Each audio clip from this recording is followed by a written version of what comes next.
So first of all, let's talk about Bayesian network. So Bayesian network is probabilistic graphical models that represent joint probability distribution. And as you can see from the graph, it's basically a form of a directly acyclic graph, meaning that there shouldn't be any cyclic structure in between any of the given variable.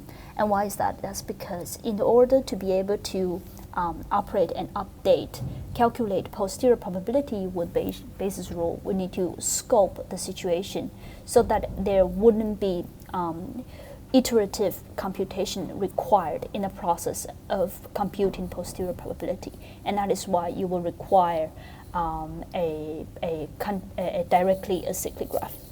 So the conditional probability tables on the situations here, if there's any form of circles in between the entire system, it wouldn't be possible to sort of define the conditional probabilities in this type of discrete form.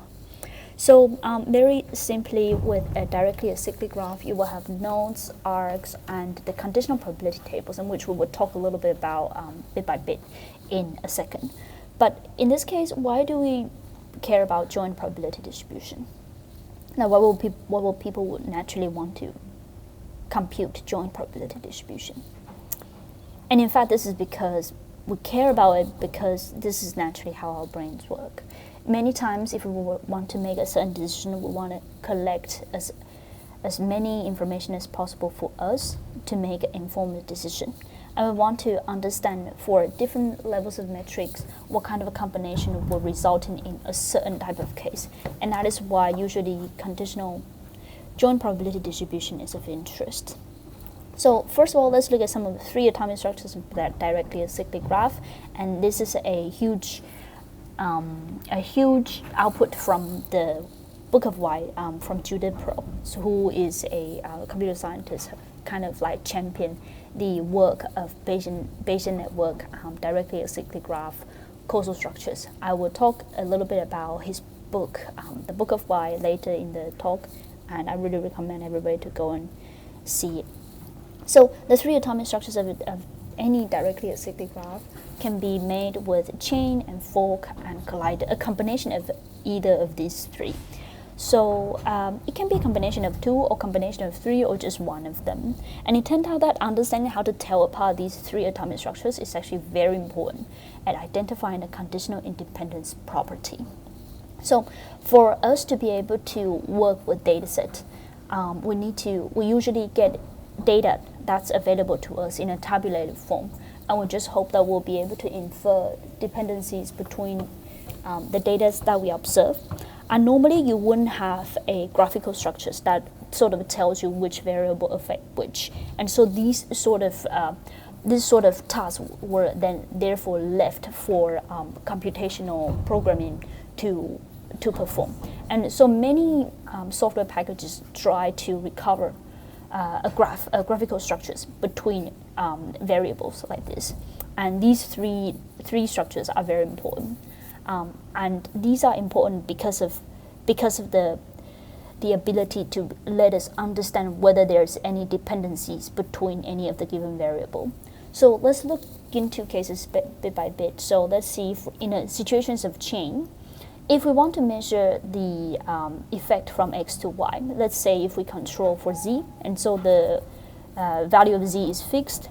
If we gain extra information about x, what would the y be?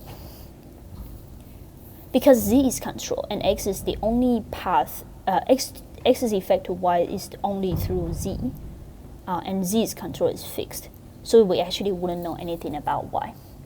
Okay, so in this case, if we control for z, then x and y are effectively independent of each other. Okay, let's look at fork. Say if we control for z, and z is a common parent between x and y, and we control z, and we gain further information about x, what would the situation of y be? Because z is controlled, and therefore the influence to x and y would also be controlled. So gaining any more information about x wouldn't actually tell us anything about y. And so in this form as well, x and y are conditionally independent given z. And let's look for a collider. So z in this case will be a common children node between x and y.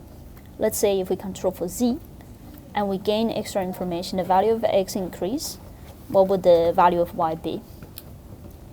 In this case, because if x increase and z needs to be keep fixed, we actually need to decrease y to be able to keep z being a fixed value. So in this case, if we control for z and we gain further information about x, it actually tells us something about the y. And so therefore, if we control for z in the form of a collider, x and y wouldn't be independent of each other. And so this is why these sort of practices had been done over and over and over. These conditional independence tests have been done over and over for many of the structured learning algorithms.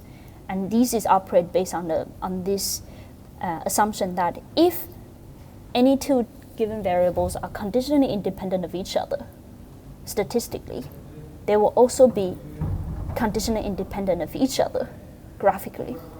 We'll talk a little bit about this when we go to structured learning in a bit. But for now, you just need to know that understanding how to tell apart these three atomic structures is very important to identify the conditional independence property between the variables. So what about conditional probability tables? Conditional probability tables are just simply frequency tables, and you can actually do this really easily. For anybody who had data, you can use the pandas crosstab and to reformulate, sort of do a pivot table to look at the metrics that you're interested in. With sort of modern day software packages, what you can also do, you can do like a transpose and then do color coding so that you will know that which sort of probability distribution is more dense than the other. And conditional probability tables, it by itself really isn't that crazy, really isn't that complicated, but it is more complicated to the point where we will need to apply smoothing pride, and this we'll talk about a little bit later. Okay, so now we're going to talk about Bayes' rule. So Bayes' rule is what's basically sort of control the operations of the entire Bayesian network. So in Bayes' rule, usually you will have a posterior probability term on the left-hand side, and on the right-hand side, you have an equation where the denominator is basically likelihood times the prior, and divided by the denominator. Sorry, the numerator is the likelihood times prior, and the denominator is the marginal probability. And it turned out computations of the marginal probability is actually quite difficult. You can't do exact computation of this value. And that is why in many situations we want to do sort of like sampling to be able to approximate this situation, the values of this like marginal probability.